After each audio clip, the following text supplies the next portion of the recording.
everyone, and welcome to part 5 of the video series on Tolkien's essay on fairy stories. This is the last one. Okay, so this section is called Recovery, Escape, Consolation, and in addition to being fantasy, this is where Tolkien says, here's what fairy tales do for people. Here's the payout. And he says, look, you can study fairy stories, and if you want to write them, and you'll probably go nuts. He's like, look, it's like studying every play ever in order to prepare yourself to make a play. You'll just make yourself crazy. You'll get really depressed. And then he says, once you look around and you see how much has already been created, it seems vain to add to the litter. Like, who can design a new leaf in the tree of story? It's all been done before. But this is not a Tolkien's idea. This is a popular idea at the, in the 30s and 40s. The anxiety of influence, in fact, a critic later called it, how can I create something new if everything's already been written? It's like, yeah, but you haven't written it, and it hasn't had your voice and your spin. And Tolkien says this, right? The seed of the tree can be replanted in almost any soil, even one as bad as England. He's going to be really negative on England and technology in this part, so just be prepared for that. Tolkien loves his nature and his trees, and it's going to show. But he says, look, we don't do this in other kinds of art. You don't look at drawing and say, well, all lines have to be curved or straight, so I can't make a new a line that's not curved or not straight, so I can't make anything new. It's like, yes, you can. You just use the tools from before and you create them in a new way, or you present them in a different way or in a new light. Just because there are only 3 primary colors, you can still make other paintings. So he says, don't be limited by those fears. And he says, look, sometimes, you're like, well, maybe I'll just get bored, or I don't know how to be original. He says, one of the things that fairy tales will help you with, if you're living with a state of mind as a creator, he says, fairy tales give you what he calls recovery. He says, you read a story and it allows you to look at green again and be startled anew. He says, in life, you get used to things. You see the same old thing, and it kind of fades into the background. You don't really notice it. But recovery, he says, what happens when you read a fairy story or fairy tale is you see something ordinary or common, and all of a sudden it's not ordinary anymore. In Lord of the Rings, this is going to happen particularly with food, because the hobbits are very hungry all the time. For an average person, you're like, yeah, I get up and I have my tea in the morning. Okay, it's just tea, it's ordinary tea. But when you're a hobbit on the road longing for your cup of tea, the person reading it is going to go, you know what? I really appreciate my tea again. I suddenly appreciate my bed. I love my blankets. So things that kind of fade into the background, you recover a sense of appreciation for them by reading a fairy tale. So, and that's what he says, right? It's a regaining of a clear view. You kind of clear the windows. He says, don't think that he's being the philosophical view here. You see things for what they really are. He's like, no, you just see them again. Like, it's not that you're seeing some deeper, inner meaning to something. You're just regaining an appreciation or a view of something that you're not noticing it anymore. And that's really what recovery is, right? We get used to things and we stop seeing them. And he says, look, everything is created, right? Fantasy is made out of the primary world, but a good craftsman loves his material and has a knowledge and a feeling for like clay and stone and wood. So the things in the real world will be presented to you in the secondary world, and they'll be almost more real, right? What you make Pegasus, the flying horse, and all of a sudden you're like, horses! Horses are real. Pegasus is not, but the idea of Pegasus reminds you of the real thing, the horses, and I guess you appreciate horses more. That's the idea that he's going with there. I don't know about horses, but I definitely appreciate my bed and my tea when I'm reading Lord of the Rings. And he says this is how it happened to him, right? In fairy stories, he first divined the potency of words, the wonder of things, a stone, wood, iron, tree, grass, house, fire, bread, wine. So that's what recovery does. You recover a clear view. Now, the second one is escape. And he's like, look, warning, escape is generally used as a negative word. You read escapist literature because you can't deal with the real world. That's the idea. And he's like, look, there is a difference. We live in a world where escape is generally a good thing. We read books and watch movies about people who escaped, and we're like, look at you, you got away, well done, you escaped. But all of a sudden people read escapist literature and we're like, look at you, weakling, you can't deal with the way the real things are. And he says, well, first of all, this world sucks, and trying to get away from it is not a bad thing. He says, why should a man be scorned if, finding himself in prison, he tries to get out and go home? You are confusing what he calls the escape of the prisoner with the flight of the deserter.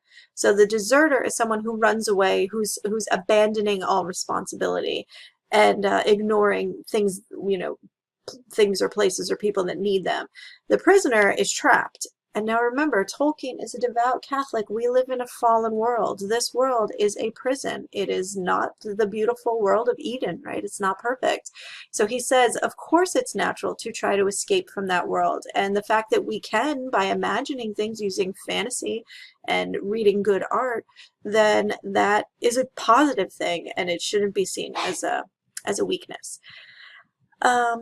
He gives you a lot of examples here. You could tell that Tolkien is very critical of industry and the industrial age. He starts with talking about street lamps. He hated streetlights.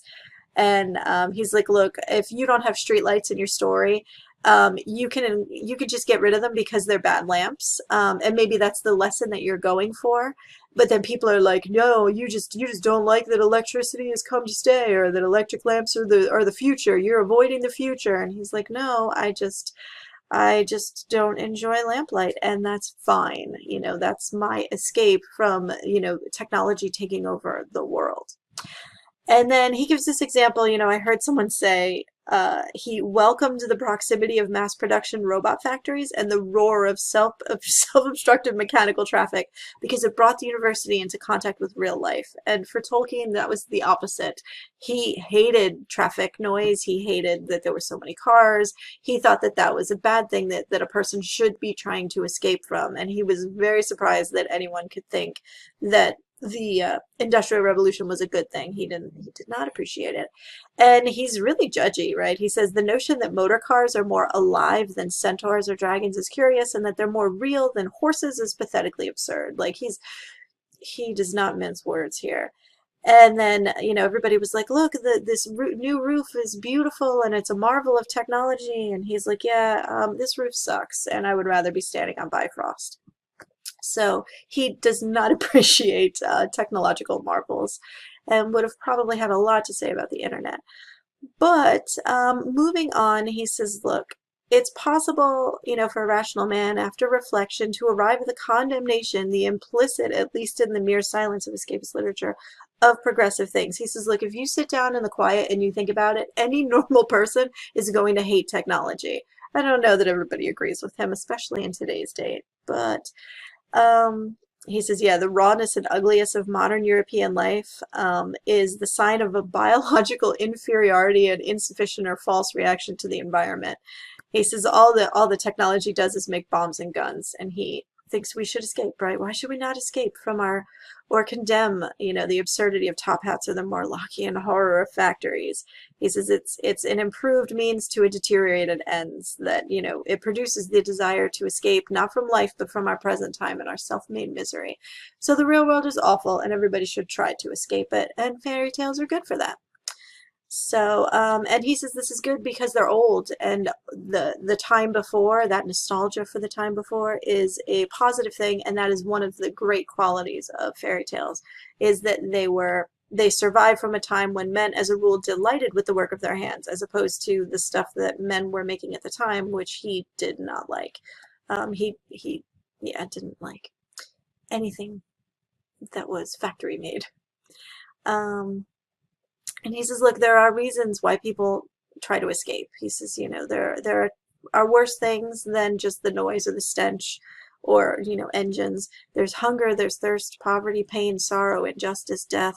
Some things are pardonable weaknesses or curiosities. Like sometimes you just want to imagine what it's like in the bottom of the ocean. There are profounder wishes, like to commune with other living things. You need this connection, this human connection with other creatures.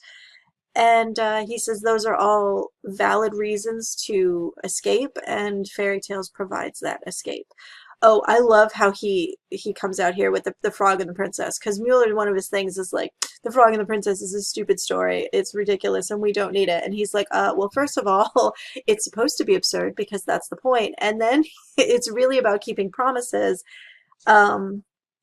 And then don't break the rules, right? Those are sort of the main thing. But I love how he points out, he's like, look, in any German or any version, the Gaelic, the German, the English, there is no wedding between a princess and a frog. The frog was an enchanted prince. So he's like, by the way, learn the story.